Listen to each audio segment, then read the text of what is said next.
धर्म स्नेही बंधुओं,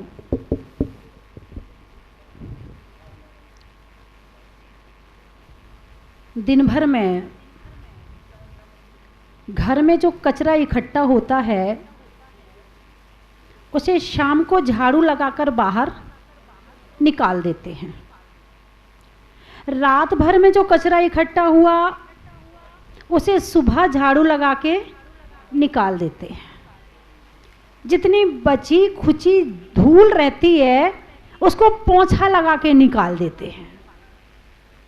घर गंदा अच्छा नहीं लगता है, घर में कचरा हो मन नहीं लगता है, अच्छा नहीं लगता है। बड़ा प्रयास करते हैं अपने घर की सफाई रखने के लिए, लेकिन इस मन में जो इधर उधर के विचार आ जाते हैं उनको बाहर निकालने का प्रयास किया क्या? दिन भर में जितने विचार इकट्ठे हुए शाम को बाहर निकाल दो, रात भर में जो इकट्ठे हुए वो सुबह बाहर निकाल दो।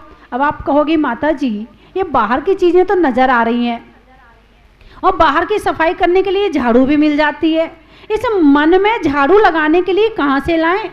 दिख भी नहीं रहा है, पकड़ में भी नहीं आता है, कैसे लगाएं इसमें झाड़ू? इसकी सफाई कैसे करें? तो इसकी सफाई के लिए भगवान महावीर ने ध्यान बताया है, धर्म ध्यान बताया है कि अधर्म ध्यान से जितना कचरा इकट्ठा हुआ है धर्म ध्यान से उस कचरे को बाहर निकाला जा सकता है। धर्म ध्यान में पिंडस्थ, पदस्थ, रूपस्थ और रूपातीत, रूपस्थ ध्यान का वर्णन कल किया था कि रूपस्थ ध्यान में समय शिखर जी, चंपापुर, नमोकार मंत्र, आचार्यों का ध्यान लगाकर हम इस कचरे को बाहर निकाल सकते हैं। ये तो हम आंख बंद करके बैठे, ध्यान लगाया, वो ध्यान लग गया। लेकिन एक ध्यान है जो 24 घंटे चलता है, बाहर रहते हैं, बाहर की तरफ भागता है, उसके बीच बीच में भी हम धर्म ध्यान कैसे कर सकते हैं? मान लो आप घर का काम करते हैं, घर के काम में आप झाड़ू लगा रहे हैं, आप झाड़ू लगा रहे, ये हो गया कर्म। लेकिन कोई चींटी ना मर जाए, ध्यान से लगाई, ये हो गया धर्म। आप दुकान चलाते हैं, दुकान चलाया, ये घर के लिए कमाई का साधन हो गया, उसमें से दान दिया आपने, यहाँ आकर अभिषेक में बोली लगाई, यहाँ आकर आजीवन मेंबर बने, यहाँ श्रावक श्रेष्ठी बने, यहाँ आपने मंदिर में दान दिया, यहाँ आपने मानस स्तंभ बनवाया, यहाँ आपने मुख्य द्वार बनवाया, यहाँ आके कमरा बनवाया। तो अपने लिए कमाई करना तो हो गया कर्म, और उसमें से निकाल कर दान दिया, वो हो गया धर्म। मेरी बात समझ में आ रही? इसी तरह से भोजन बनाना तो है कर्म। मान लो आप मटर छील रहे हैं, मटर छीलते छीलते टीवी देख रहे हैं और मटर छीलते जा रहे हैं, अब उसमें कोई सड़ा मटर आएगा, वो उसमें चला जाएगा और अशुद्ध भोजन के 2 इंद्री से मांसाहार का पाप लगता है। कोई इल्ली वगैरह यदि उस मटर में चली गई तो ये हो गया और डबल पाप लग गया, तो कर्म में भी और पाप लग गया। तो मटर छीलना तो कर्म है और देख के छीलना धर्म है। भोजन करना कर्म है, लेकिन शुद्ध भोजन करना धर्म है। सामने वाले से बातचीत करना कर्म है, लेकिन सामने वाले से अच्छी चर्चा करना, उत्तम चर्चा करना, धर्म की चर्चा करना, ये धर्म है। निंदा बुराई करना ये कर्म में भी अधर्म कर्म हो गया, कर्म में भी अधर्म हो गया। 3 तरह की चर्चाएं होती हैं, 3 तरह में से उत्तम व्यक्ति होते हैं वो धर्म की चर्चा करते हैं, मध्यम व्यक्ति होते हैं वो व्यापार, राजनीति आदि की चर्चा करते हैं जिसमें निंदा बुराई ना हो, और जो जघन्य चर्चा है वो है दूसरे की निंदा, बुराई, चुगली, लड़ाई बड़ाई, इसके साधन, इधर की बात उधर लगाना, उधर की बात लगाना, उनकी बात उनसे कहना, उनकी बात उनसे कहना। जिसके यहाँ लड़ाई नहीं भी हो रही होगी तो लड़ाई हो जाएगी। ये जघन्य अपराध है कि तुमने चर्चा भी करी और ऐसी चर्चा करी जिससे लड़ाई झगड़े पैदा हो गए। ये अधर्म में भी और अधम अधम कह दें आप, तो ये हो गया अधर्म। यानी आप काम कर रहे हैं, काम करना हो गया कर्म, और उसमें भी थोड़ा सा हमने विचार दया भाव का लगा लिया कि जीव हत्या ना हो जाए, पोछा लगा रहे हैं, कोई चींटी ना मर जाए देख के लगा रहे हैं, ये हो गया धर्म। तो इसको भी धर्म ध्यान की श्रेणी में ही लाएंगे, क्योंकि इस समय आपके अहिंसा के भाव हैं, इस समय आपके रक्षा के भाव हैं, मारने के भाव नहीं हैं। सबसे पहले तो प्रमाद को ही पाप कह दिया है, प्रमाद, आलस, इसको ही पाप कह दिया है। यदि आप झाड़ू लगा रहे हैं और इधर उधर देख के लगा रहे हैं तो ये प्रमाद हो गया, आप सावधान नहीं है। आपने चटाई बिछाई, नीचे कितनी कीड़ियां चल रही थी, नीचे कितनी चींटियां चल रही थी, आपने नहीं देखा, फटाफट आए किसी और को देख रहे, बैठिए ना, चटाई बिछा दी और सारी चींटियां मर गईं। कर्म में भी और बड़ा कर्म हो गया, लेकिन चटाई भी बिछाई मगर देख के बिछाई, ये हो गया धर्म। चलना हो गया कर्म, लेकिन देख के चलना हो गया धर्म। बोलना हो गया कर्म, मगर अच्छी बात बोलना हो गया धर्म। यानी जो काम हम कर रहे हैं उसमें थोड़ा सा भाव हम अहिंसा का ले आए, सत्य का ले आए, आचौर्य ब्रह्मचर्य का ले आए, तो ये हो जाएगा धर्म। बात मेरी आपके समझ में आ रही है ना? है? तो इस तरह से ये भी धर्म ध्यान के अंतर्गत ही आएगा। एक ध्यान है कि हम आंख बंद करके बैठे हैं और ध्यान पूर्वक ध्यान कर रहे हैं, एक ध्यान तो ये हो गया, ये तो करना ही चाहिए। वो इसलिए करना चाहिए कि दिन भर में मन में विचारों का जो कचरा इकट्ठा हुआ है, वो शाम को ध्यान किया, वो कचरा बाहर निकल गया। रात भर में जितना कचरा क्रोध, मान, माया, लोभ, हिंसा, झूठ, चोरी, कुशील का परिग्रह का जो कचरा इकट्ठा हुआ, सुबह उठ के ध्यान किया, वो कचरा साफ कर दिया। एक कचरे की सफाई, दिमाग में जो विचार रूपी कचरा है, जो विचार हमारे काम के नहीं है, वो ध्यान के द्वारा ही बाहर निकाले जा सकते हैं, बिना ध्यान के नहीं निकल सकते हैं। उनको विचार को घुमाते रहोगे तो वो निकलने वाले नहीं है और आपको परेशान करेंगे। आप अपना मन ध्यान में लगा दें तो वो विचार अपने आप साइड से बाहर निकल जाएंगे। तो इसको कहा है रूपस्थ ध्यान। फिर अगला आया रूपातीत। एक ध्यान अगला जो है आखिरी ध्यान, इसका नाम है रूपातीत ध्यान। रूप किसका है? पुद्गल का है। आत्मा को आंखों से नहीं देखा जा सकता, आत्मा आंखों का विषय नहीं है। हम आपसे पूछें आत्मा कैसी दिखती है, सफ़ेद है कि गोरी है कि काली है? रंग रहित है। आत्मा कैसी है? हल्की है, भारी है, रूखी है, चिकनी है, कैसी है? रूप रहित है। आत्मा में सुगंध है कि दुर्गंध है? गंध रहित है। आत्मा का स्वाद कैसा है? खट्टा, मीठा, चरपरा, कसायला की कैसा स्वाद है? आत्मा स्वाद से भी रहित है। जब इसमें रूप ही नहीं है तो आंखों से कैसे नजर आएगा? तो इसीलिए रूपातीत। अभी तक तो रूप का ध्यान कर रहे थे, अब रूपातीत पे आ जाओ। जब आपके इतने ध्यान में आप अभ्यस्त हो जाते हैं, फिर रूपातीत ध्यान की तरफ आए। और रूपातीत ध्यान जब रूप है ही नहीं तो ध्यान किसका करें? तो बचे गुण, जिसमें आंखों से दिखने वाली चीज नहीं है, उसमें जानने वाले गुण हैं। उन गुणों का ध्यान करना रूपातीत ध्यान है। अब आप कहोगे गुण कौन से वाले होते हैं? हमें तो याद ही नहीं रहते हैं। हम तो इतने शास्त्र पढ़ते हैं मगर हमें शास्त्र की कोई बात याद नहीं रहती है। मैं बड़ा सरल सा उपाय बता देती हूँ आपको। गुण तो बिल्कुल ध्यान नहीं रहते हैं, लेकिन दोष ध्यान रहते कि नहीं? बताओ ना। हैं? गिन गिन के निकाल देंगे, चुन चुन के। जैसे आप चावल में से कंकड़ बीन देते हैं, सामने वाले में कितने गुण हैं वो नजर नहीं आएंगे। सामने वाले में कितने अवगुण हैं, एक कंकड़ की तरह बीन दोगे। देखो इसमें ये अवगुण है, ये ऐसा भी करता है, ये गुस्सा भी करता है, ये बुरा भी बोलता है, ये बुरी संगत में भी रहता है, इसका ऐसा है, सारे अवगुण दिखा दोगे। फिर कहेंगे इसमें थोड़ा सा गुण बताओ। बस ठीक है ठीक है, बोलती बंद हो जाएगी गुणों के मामले पर। ऐसा है कि नहीं है? हैं? अपनी आंख का कितना बड़ा फूला होगा वो नजर नहीं आएगा, और सामने वाले का छोटा सा भी होगा वो दिख जाएगा। अपने ऐब को तू बेनकाम मत कर, किसी के ऐब को तू बेनकाम मत कर।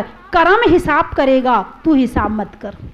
कर्म हिसाब करेगा, तू हिसाब मत कर। और भले ही मैं बुरा सही, पर तू अपनी नजरें तो खराब मत कर। भले ही मैं बुरा सही, पर तू अपनी नजरें तो खराब मत कर। सारे दिन केवल दोष ढूंढने के अलावा कुछ नहीं करते हैं। धोबी का क्या काम होता है? तुम्हारे यहाँ के कपड़े ले जाता है, उसके मैल निकाल के धो के वो तुम्हें साफ साफ वापस ला देता है। यानी मैल गंदगी देखने का काम, निकालने का काम किसका है? धोबी का। और यदि सारे दिन आप दूसरे की गंदगी निकालने में लगे रहते हैं, सारे दिन बुराई निकालने में लगे रहते हैं, तो आपको कौन सी संज्ञा दी जाएगी? बताइए मुझे। मैं नहीं बोल रही हूँ मैंने कुछ नहीं कहा, मैं तो केवल उदाहरण बता रही हूँ कि यदि हम सारे दिन केवल सामने वाले को सुधारने में लगे रहें और हम खुद ना सुधरें, सामने वाले की बुराई निकालने में लगे रहें, तो हम क्या बचे? बताइए आप मुझे। कब तक बने रहेंगे धोबी?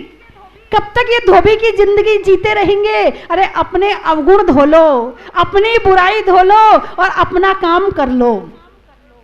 तो बुराइयां जो आपको याद है, ये भी एक बहुत अच्छी बात है। अब बताऊं कैसे?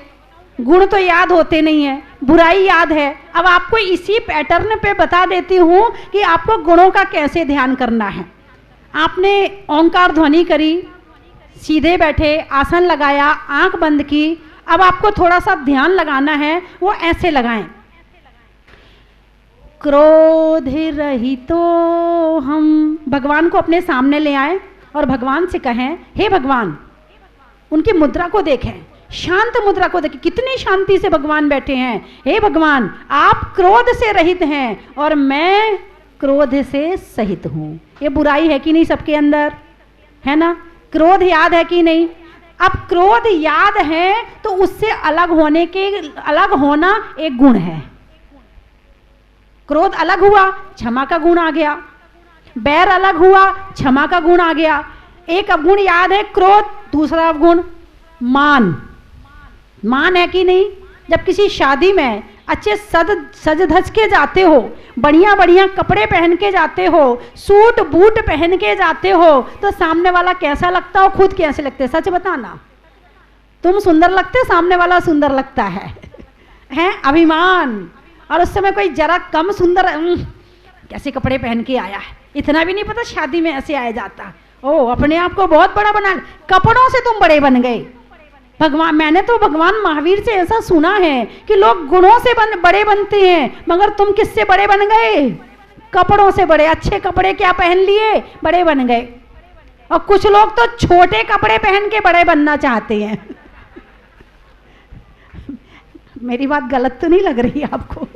आजकल कपड़े छोटे होते जा रहे हैं, ऊपर के कपड़े ऊपर होते जा रहे हैं और नीचे के कपड़े नीचे होते जा रहे हैं। कुछ लोग छोटे कपड़े पहनकर बड़े बनना चाहते हैं, लेकिन ध्यान रखना, छोटे कपड़े पहनकर कोई बड़ा नहीं बन सकता है। आज आप सोनिया गांधी को देखो, कैसे कपड़े पहनती है। आज देश के किस पोस्ट पर कितना काम कर रही है। आज आप वसुंधरा को देखो, कभी एक अंग नजर आता है उसका। आप किरण माहेश्वरी को देखो, ऐसे आती हैं कि बिल्कुल एक अंग नजर नहीं आ सकता उनका। बड़े बनने के लिए छोटे कपड़ों की जरूरत नहीं है, छोटे बनने के लिए छोटे कपड़ों की जरूरत है। छोटे बनना चाहते हो तो छोटे कपड़े पहनना शुरू कर दो, निश्चित ही आप छोटे बन जाओगे। लेकिन नहीं, छोटे कपड़े पहन के और अपने आप को बड़ा समझते हैं। 3 काल में नहीं बन सकते। अपने आप को मानते रहो। कोई गधा अपने आप को घोड़ा मानता है तो मानता रहे, कहने से गधा घोड़ा थोड़ी बन जाएगा। मैं घोड़ा हूं तो गधा घोड़ा बन सकता है क्या? नहीं बन सकता है। कोई छोटे कपड़े पहन के अपने आप को बड़ा बनाना चाहे तो मानता रहे, वो मान रहे ना, है तो नहीं ना? तो बंधुओं, क्रोध रहित हो हम। अब मन में विचार करें, मेरा स्वभाव, मेरी आत्मा क्रोध से रहित है। एक अवगुण अपना देखा, भगवान में गुण देखा, और हमने गुण देख करके अपनी आत्मा का विचार किया, हे भगवान, जैसे आप क्रोध से रहित हैं वैसे मैं भी क्रोध से रहित हूं। भगवान, आप कितनी शांति से बैठे हैं, कितने शांत प्रणाम है आपके। हे भगवान, ऐसा आशीर्वाद आपका हो कि मेरे भाव भी शांत हो जाएं। आशीर्वाद तो मिल जाएगा। यदि घर की सफाई करनी है तो खुद करते हैं, और मन को साफ करना है तो भगवान से प्रार्थना करते, हे भगवान मन ठीक कर दे, हे भगवान टेंशन ठीक कर दे, हे भगवान चिंता। अरे जब घर की झाड़ू तुमने लगाई है तो तुम्हारे अंदर की झाड़ू कौन लगाएगा? तुम्ही को लगानी पड़ेगी, कोई दूसरा नहीं लगाएगा। तो मन की, यदि मन का मैल धोना है तो स्वयं को ध्यान करना ही पड़ेगा। तो इस तरह से आपने एक अवगुण अपना निकाला, एक वही गुण आपने भगवान में देखा, ये ध्यान हो गया। क्या हो गया? ये ध्यान हो गया। इसी तरह से आपने दूसरा गुण निकाला, मैं मान से सहित हूं। जरा सी अच्छी कोठी हो और कोई मेहमान आ जाए, नाक ऊंची हो जाती, इनकी तो ऐसी कोठी है नहीं, अंदर अंदर सोच रहे देखो क्या कोठी बनाई है मैंने। आ गया अभिमान। अरे ये छोटा सा अभिमान, अरे आपको तो छोड़ो, ये छोटे छोटे बच्चे हैं ना, यदि 2 जनों को एक को अच्छी चीज दे दो। अभी मैं यही प्रैक्टिकल देखती कि कल मैंने 2 बच्चों में से एक को दूसरी पेंसिल दे दी और एक को दूसरी पेंसिल दे दी। अब एक दूसरे को चिढ़ा रहा है, देख मेरी पेंसिल तेरे से अच्छी है। इनको किसने सिखाया ये अभिमान करना कि मेरा अच्छा है तेरा खराब है? ये संस्कार अनादिकाल के पड़े हैं कि मैं अच्छा हूं, कहां से अच्छा हूं? इतना अभिमान कर रहा हूं, इतना क्रोध कर रहा हूं, हम कहां से अच्छे हो गए? इसको छोड़ो तो अच्छे बनो। तो अभिमान छोड़ो। और अभिमान को छोड़ना थोड़ा सा मुश्किल तो है, लेकिन इसके लिए एक और बात बता देती हूं महिलाओं के लिए, अभिमान कम होने के लिए। घर में झाड़ू और पोंछा बर्तन अपने हाथ से करो, अभिमान आपका बहुत कम हो जाएगा। हाँ, नौकर से झाड़ू पोंछा बर्तन करवाने में अभिमान आता है। जरा एक दिन नहीं आई, अरे ये क्या रोज नाटक मचा रखा है, फ्री में करवाते हैं क्या? बर्तन मांजने रोज आ जाया करो। आ गया ना अभिमान। यदि पड़ोसन की यहाँ नहीं होगी ना तो जा के, अरे मेरी बाई आने वाली है ना, वो भी समझ रही कि तुम भी अपनी नाक ऊंची कर रही मेरे सामने, मेरे यहाँ है नहीं ना बाई वाली, तो बार बार बता रही हो तुम मुझे। हाँ, ये अभिमान आता है नौकरों से काम करवाने में। तो इसीलिए आप यदि अपने हाथ से बर्तन मांजती हैं, अपने हाथ से झाड़ू पोंछा करती हैं, इसमें भी अभिमान कम होता है। कभी जरूरत पड़े मंदिर में भी तो मंदिर में जिनवाणी भी, यदि आप जिनवाणी की सेवा करती हैं, वहाँ की जिनवाणी अच्छे से रखें, चावल निकालें, जो फट गई है उसे सुधार कर लाएं घर, इसमें भी अपना अभिमान कम होता है। सेवा की भावना से अभिमान कम होता है। अपने घर में बड़े बूढ़े हैं, उनके पैर दबाओ, उनकी बात मानो, उनके अनुसार चलो, ये भी अभिमान कम करने का एक तरीका है।